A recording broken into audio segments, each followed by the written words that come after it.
We're going to open our Tuesday workshop, October 21st, 2025, a little after 5 o'clock. Call to order, declaration of a quorum. All 7 members here. Thank you all for being here. Brings item C, hearing of citizens. We have none for the workshop. Brings item D, D1, bilingual and ESL program annual evaluation report. Come on up.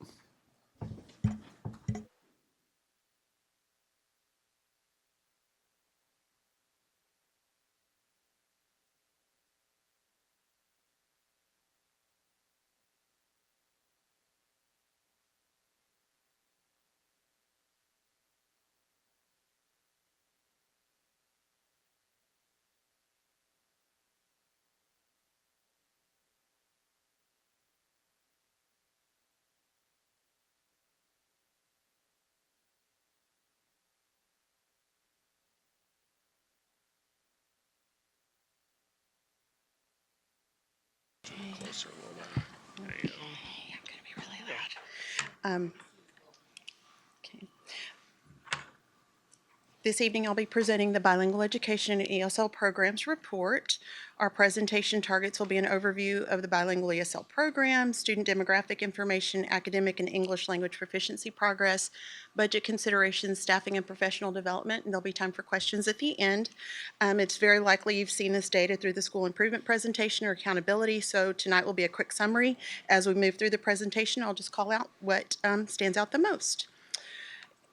As we focus the presentation, the program is going to involve our emergent bilingual students who are served through our bilingual programs pre-K through 6 or ESL program pre-K through 12. The languages that are represented, our top language is English, but the second most represented language continues to be Spanish.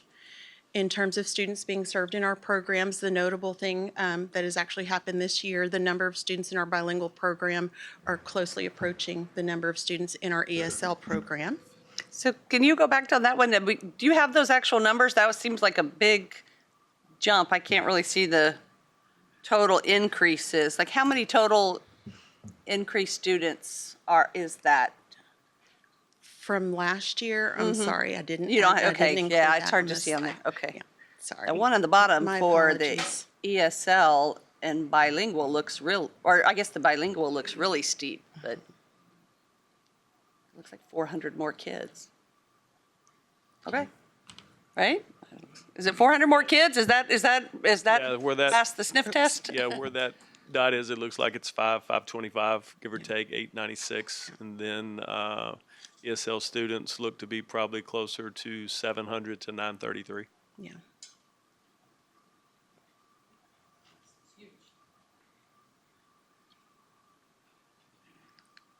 Okay, and when we think about the academic progress of our students, emergent bilingual students on grade star 3 through 8, what's most notable is our reclassified students.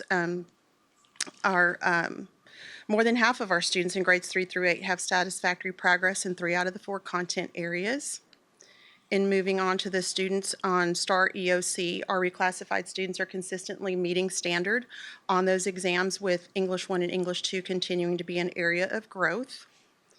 The linguistic progress of our students for TELPUS in grades K through 6, which represents our bilingual and ESL program. Many students across programs and grade levels are performing at the composite level of intermediate. And when we look at student TELPUS progress in grades 7 through 12, more than half of our students are performing at the composite levels of advanced or advanced high.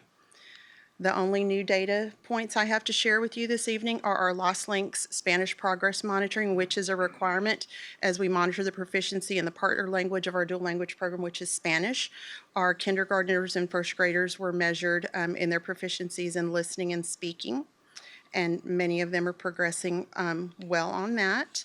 And when we look at the composite level, listening, speaking, reading, and writing across 4 content areas, this is the data you would expect to see when students are acquiring a second language. The goal for our emergent bilingual students is to meet that reclassification criteria, which is scoring advanced high on TELPUS, meeting standard on a reading assessment, as well as a positive teacher subjective evaluation. And I'm very proud to report that this year we had 145 students meet reclassification criteria across all schools and all grade levels. Budget considerations, we have our state bilingual education allotment, our local budget, and we were fortunate enough to get our federal funds this year. All of that is used to serve our students. The most notable thing in our program is out of the 46 dual language teachers that we need to serve our students, 38 of them are fully certified.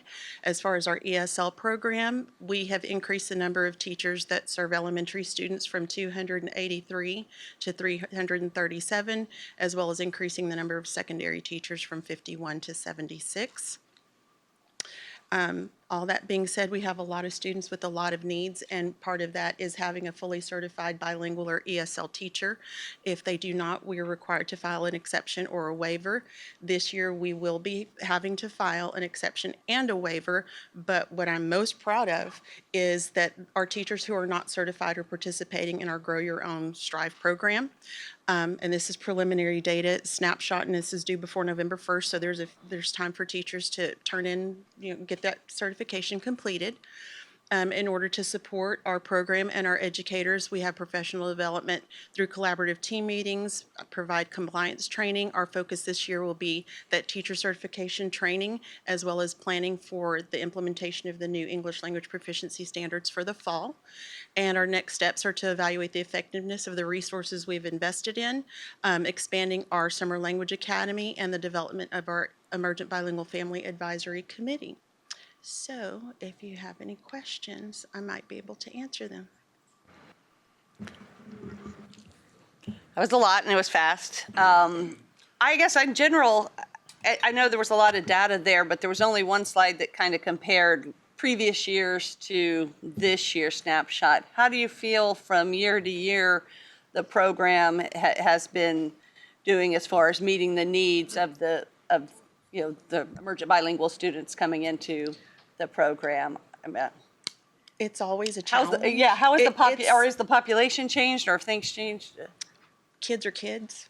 And when we hold them to high expectations with professional development and just keeping the focus on their education, I think we're meeting the needs the best way that we can. If you want to ask me truly like why we're meeting their needs, is because we have the Gold Star program in College Station ISD, which is the two-way dual language program.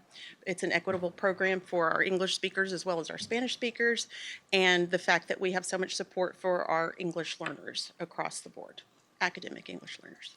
And as you go, you're probably going to say similar thing. I'm a dual language parent, and I do think it'll have my microphone. It's a wonderful program. I just want our community to know that. I mean, my children are both completely fluent in Spanish, and it's amazing, and scored well on tests.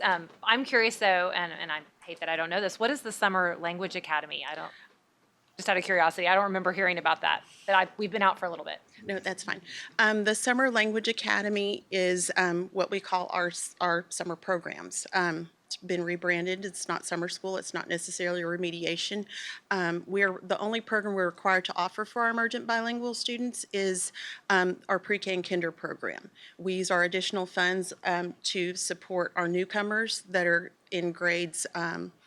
We've done a high school academy as well as an elementary academy. Many of these students aren't able to attend the acceleration academy because of the linguistic needs. So we partner right along those programs and provide intensive English support in the areas of listening, speaking, reading, and writing, academic English, based on their TELPA scores, their Lost Link scores, and sometimes MAP scores if that's applicable. You're welcome. Thank you. Yeah, I also, go ahead, dear.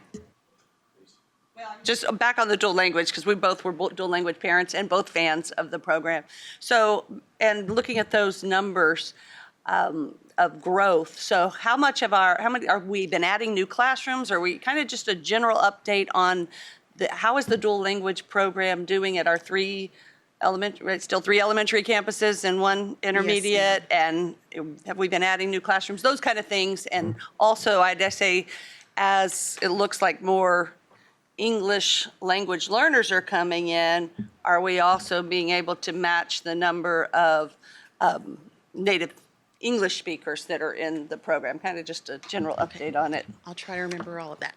Our emergent bilingual programs are designed to meet the needs of our emergent bilingual learners. So there has been a shift in the revision of Chapter 89, moving from a 50-50 language allocation as well as a 50-50 demographic composition of the classroom because of the high needs for the bilingual programs, districts wanting the Gold Star program of a two-way program.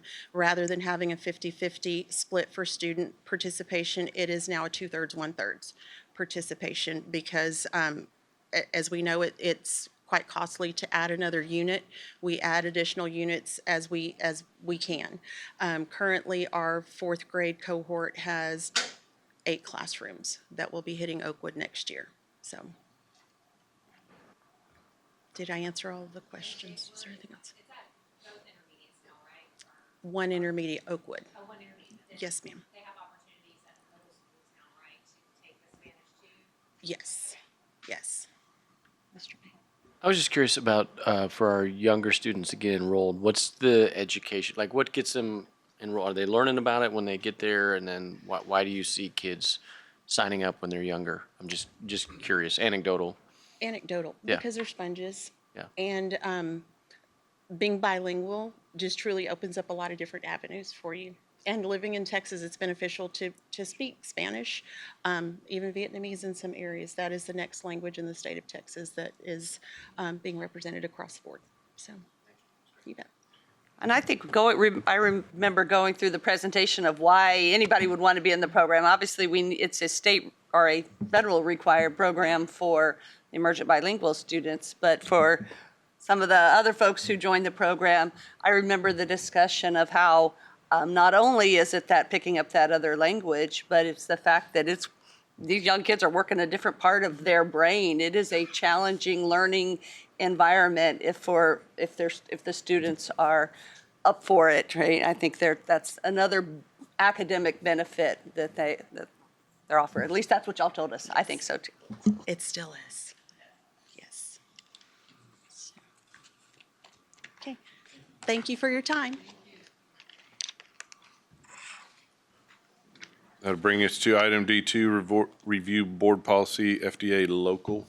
Yeah, you've got a copy of current FDA local in front of you. You've got some red line and then some blue lines of what that would look like if we tweak this policy. This is our inter-district transfer policy, which you also call out-of-district transfer policy. The district's policy over the course of many years have been pretty rigid. Only employees who live outside the district could bring their child into College Station ISD to attend school. Anyone else outside of that window or someone who lived here and then moved away at the end of that school year, they would have to transfer to another school district. We've had conversations one-on-one with each of you, as well as some discussion in a board meeting of ways to generate additional income. As a district, our demographers report has been high every year. We're not close to the numbers that they're telling us we're going to be at. Our enrollment this year, we are about 300 kids less than what we budgeted for, which is a little over $2 million. And so it's problematic. You know, funding in the state of Texas has been a concern for public educators for the last 100 years. It'll be a concern for the next 100 years. If you look at what just happened in the last legislative session, I think there's cause to be even bigger concern. Heather's at a conference right now. She sent me some data today in a text message. Depending on what data you look at, we fund students in the state of Texas ranked either 38th or 48th, depending on which one you're looking at. And the new number that just came out today that I find really interesting, our voucher program will rank #1 in the United States with how much money we give for voucher programs. So I think when you look at those two metrics, we can do one or two things. We can sit back and not do anything and pray every 2 years that the state's going to finally do something to help us, or we can get more proactive and try to do what we can to make sure we're taking care of our kids. We've established, we do have space at multiple campuses in our school district that we could take additional students. I was part of a district several years ago when I took that job as superintendent. They had been taking out of district transfers for 2 years. So I ran that program for about 6 years. the district started growing heavily, and so we backed off. Everybody that was on a transfer could be grandfathered in, but we didn't take any new transfers. We kind of capped that piece off. I do not see anything in our demographic study that would lead me to think the numbers are accurate of where we're going to be in the next 7 or 8 years. Generally, they're very accurate for 3 to 5. Once you get 6, 7, 8, 9, 10, it's a guesstimate, and a lot of things can change in between now and then. That's why we'll keep an eye on things and see what we need to do. But my recommendation and what I want to talk about today is your opinion. We're not taking a vote on this. Is feedback from each one of you on taking out of district transfers, just to kind of give you an idea.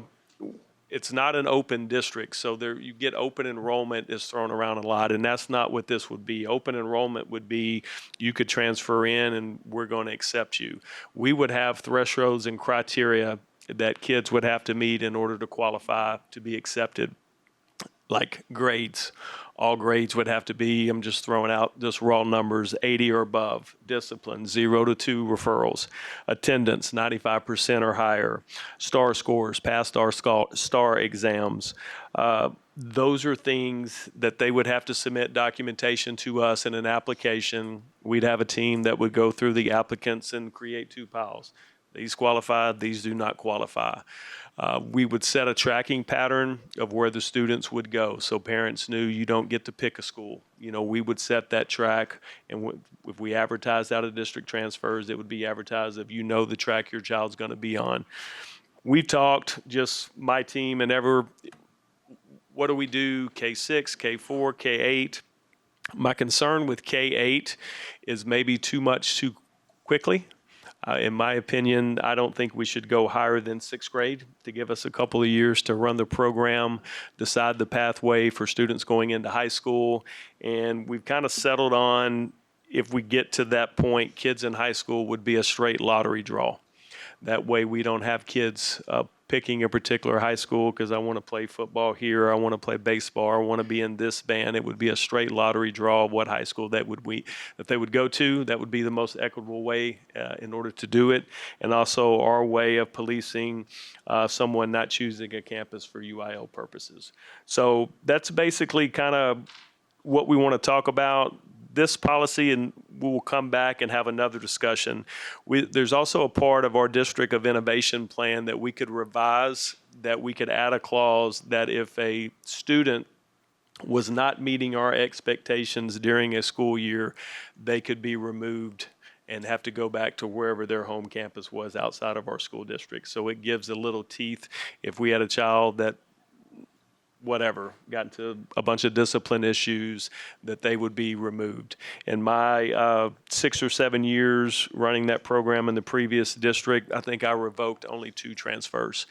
We had 0 issues with kids that were coming in. When parents are willing to drive their kids in, they hit the 4 metrics to qualify for applying. Generally, on paper, you have a student that's motivated and is going to be an addition to our school community and a good addition to our campuses. So that's basically just the gist of FDA local. Just to give you, if this is something the board has an appetite for, we would change the policy in November. We would run a marketing campaign in December and January with the application window.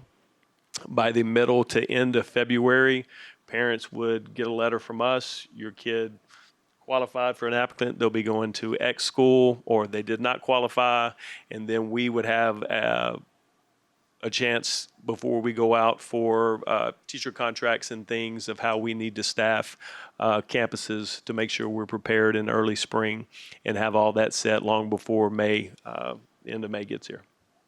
So just kind of open it up. You've got some things so we can take some notes and see where you guys are. I think the benefit is, there's often criticisms of what we can and can't do, but we have to try to innovate, and there's a lot of limitations with that. And I think this is a way for us to be innovative. So I think that sounds great. We have to find new avenues to bring in more students, and that's going to generate revenue because we're not getting support from the state.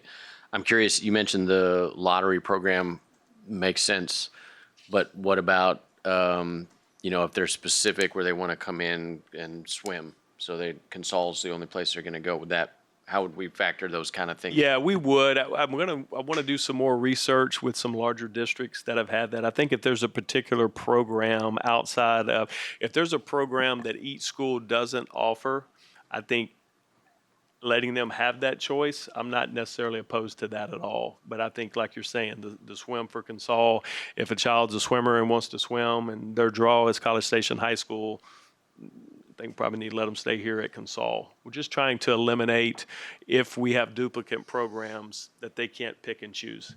And then it becomes, one high school, this 1 year is the hot school everybody wants to go to, and then we're creating some inequities that really wouldn't be fair. So it would give us a couple years to work with some other districts to figure out how they kind of police that, to make sure we're making an informed decision and something that would be equitable for everybody. And I think that one of the things I was thinking about is we don't allow students who live in our district to choose where they go to school, except for these situations where we have a swimmer who goes to Consol, or we have other programs in CTE that maybe are at one or the other. And then we do make those exceptions for transfers. But I would certainly like to see us not allow our out-of-district transfers to do something that we don't allow our own students to do. Do we put limits on, like, what if we get 100 people applying for kindergarten? Like, how do we handle the different grade levels if we go K through 6? Do we try to even it out? And then I'm assuming also at kinder, we don't have any of that data we're wanting. Is it kind of just a gamble on? They would reapply every year.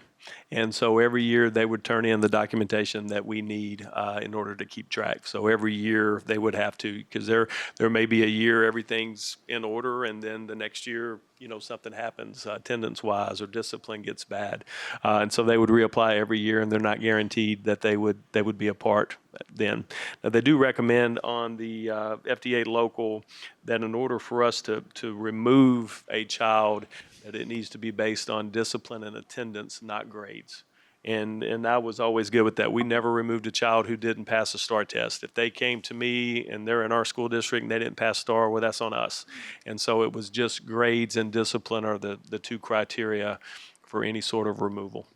We've seen the special education grow. So what does that look like with special education? Yeah, as far there as- is zero discrimination. It's kind of like anybody can apply, and being in a special education program would not keep them from being a part of our school district. And then on page 2 where it says, unless required by law, would that be like a special education need?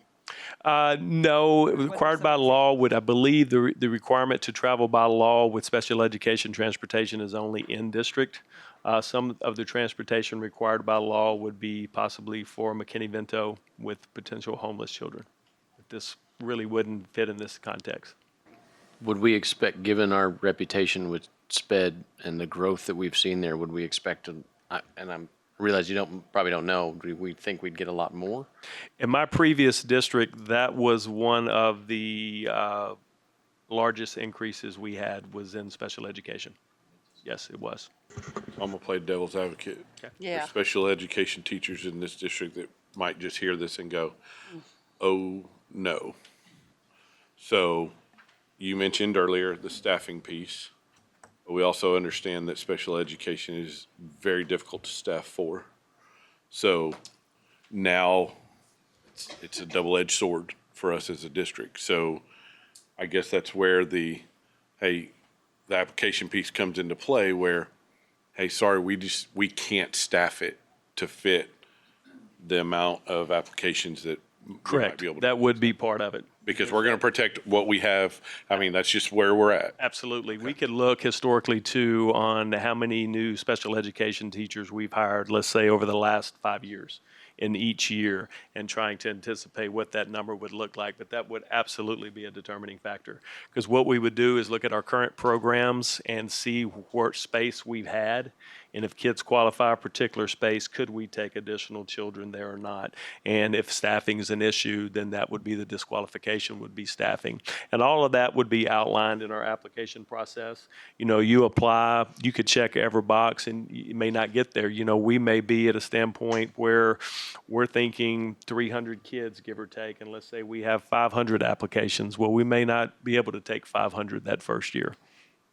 I was really curious on how many you think is kind of the right amount to start with at a maximum to be, since this is new to our district and A lot of unknowns with other things. Yeah. I mean, we still have, I would say 300 to 400, depending on the grade levels, where we're going to get. If we went K through 6, the feeder pattern we would probably establish would be Creekview and Side Grove. But we've also got some additional campuses that could take on additional kids as well. And so kind of like create a board on our last demographic study of where we've got some movement and some flexibility. Rock Prairie is getting in additional classroom spaces here this next year. They've got space there that's available. We'd probably try to keep it as a true 2 campuses the first year, but I could see that particularly branching out to some other campuses because we do have some space that we could do that. and can you address, because some of the questions I had from folks was that the idea wouldn't necessarily be increasing class sizes, right? How would we manage that so it wouldn't be Yeah. increasing existing class Basically, sizes? we've got raw numbers that we're running for grade levels. So Mike, right now at Creekview, we know his seat count for K4. And so if I've got 40 first graders coming in, I've got 50 third graders, then we do the math on how many new teaching positions he would need. So it would depend on applications too then, right? Because we don't know. Right. We don't know how many we're going to get. And then we look at where do we have room and where do we not. Correct. We don't have a magic number. Now, once you've done it for a year and you get applications to come back and you see how many new, and then at that point, you've got thresholds that you know how many you could take. Yeah, the first year would be pretty much more wide open. And I just think the concern still is, we don't know how many would come, but if we're just plugging in a few additionals to, already some crowded classrooms, but I'm not saying come, That I'm would saying not be apply. ideal. We don't know how many would actually apply. 100% agree. I was saying, but what's a maximum that we think we could handle for our capacity? Don't really know because 300 to 400 is what we didn't have. yeah, You we said would we're hire down, we so- would hire new teachers. So yeah, it would be there. Yes. Yeah, and I don't, we have one classroom over 22 to 1 in K4, so we're not over capacity in K4 classrooms. You don't add 300 to 400 kids without adding new teachers, right? Of course. Exactly. I just want to clarify. That's what I see. I do think one thing, another question I had is that if a kid comes in and, yes, we want to reapply, they got to make sure they're meeting the ongoing criteria, right?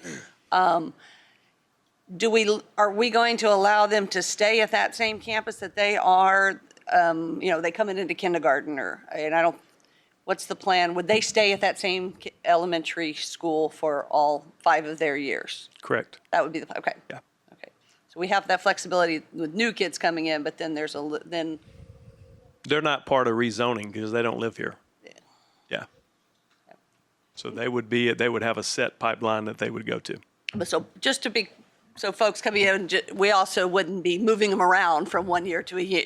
Correct. They would. No, unless there that was wouldn't some be fair sort to of the kids. program change, potentially. Yeah. If a child was in special education and a program that was at this campus moved somewhere, then that would be an extenuating circumstance.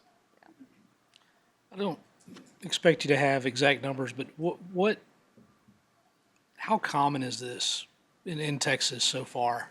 It's pretty common, and it's gotten very common over the last 5 years as what used to be high growth areas have experienced a drop in enrollment. Frisco, for one, Frisco was building about 2 high schools a year for I don't know how many years, and they opened out of district transfers last year to take new kids because they had a huge deficit budget because their enrollment was dropping because people were moving out.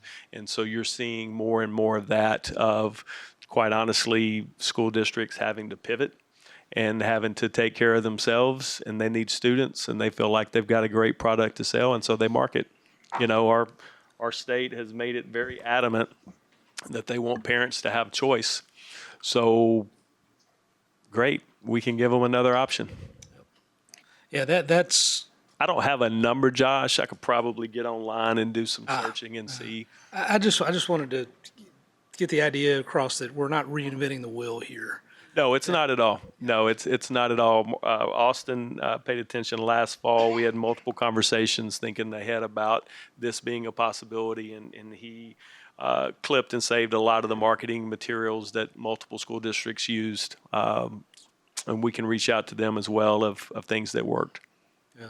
And we, in CSISD, obviously not level of Frisco, but we were kind of in that same boat where we were a high growth district for years and years and years. Right. And now we're in a similar situation. So. Yeah, it's leveled off, but our tax base, and that's where the funding piece comes in, hasn't. It continues to grow. And so that formula right now is working against us and it's costing us money.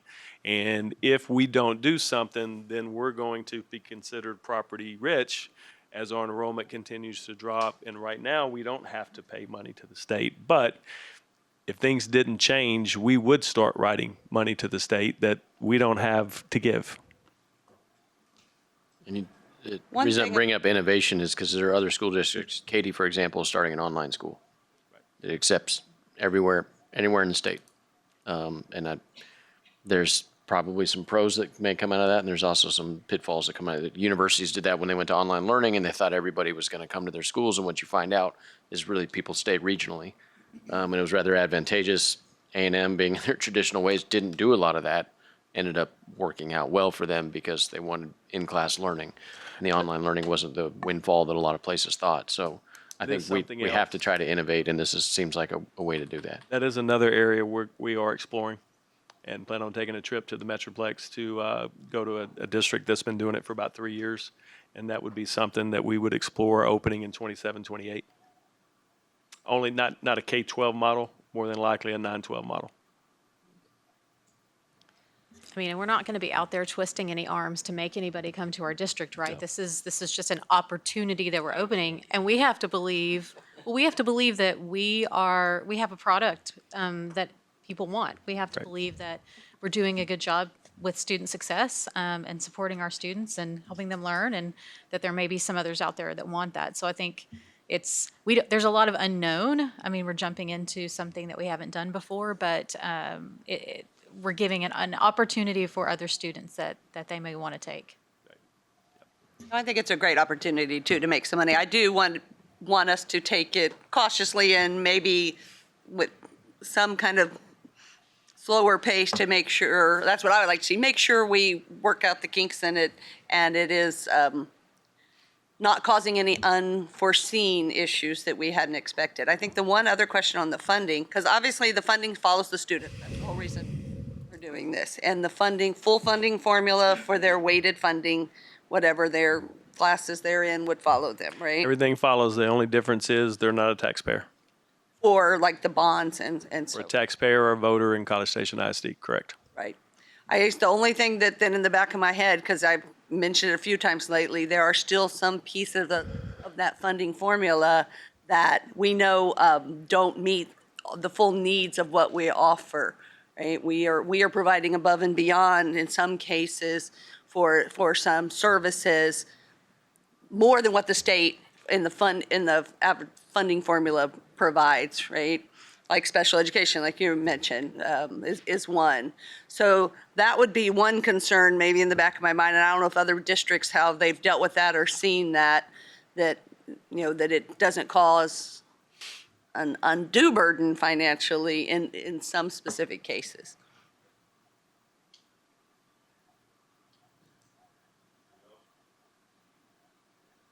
I'd just like to say, kind of to follow up what Dr. Payne said, I appreciate the administration looking outside the box when it comes to this. So, we quite often, especially when you have a school district like College Station, where we've had a certain level of success over a number of years, you get, I don't want to say complacent, but you are less likely to try innovative things. And if you don't do that, then you stay at that certain level. And so doing this, again, it is not a lifetime commitment.